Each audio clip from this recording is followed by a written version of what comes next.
I want your Pentax Auto 110, and I think you want my Agfa Isolette II.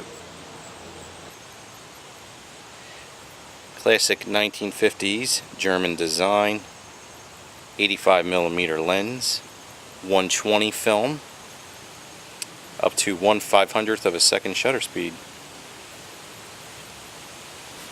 And it's stylish.